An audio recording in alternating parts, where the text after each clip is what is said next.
You're watching 10 Tampa Bay, taking a live look out at the Skyway Bridge there, where after years of pushing for more protection for pelicans and other birds near the Skyway fishing pier, it looks like the FWC is ready to propose some changes. And right now, conservation groups from our area, they are in Jacksonville getting ready for that announcement. 10 Tampa Bay's Eric Glasser has more on what's on the table and when those changes could take effect.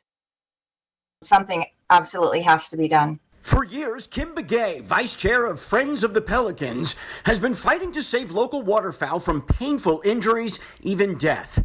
Pelicans and other birds caught up in hooks and fishing lines around the popular Sunshine Skyway Bridge. Because the birds can't speak for themselves, and it's the FWC's job to protect them.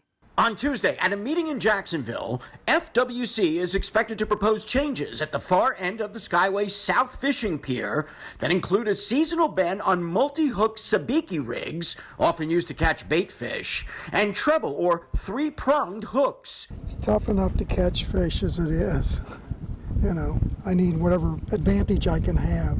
Begay says about 2,000 birds are killed each year. He's moving. Frequently enough that today, while we were at the pier, an angler brought one in bad shape. When they use these very dangerous rigs like sabiki rigs and treble hooks, it causes very severe injuries to the pelicans. And if it tears certain ligaments like the patagium, it can cause them to have to be euthanized. FWC is also likely to propose reducing the number of rods or fishing rigs per person at both the north and south piers. Currently 3 down to 2. I've caught a few myself in my line, and it's just kind of aggravating. All the compromising is great, but the bottom line is it is their responsibility, and they need to keep sight of that. One of the proposed changes that both sides seem to definitely agree on is the idea that if you want to fish on the pier, you have to learn how to unhook a seabird and even take a class to do so.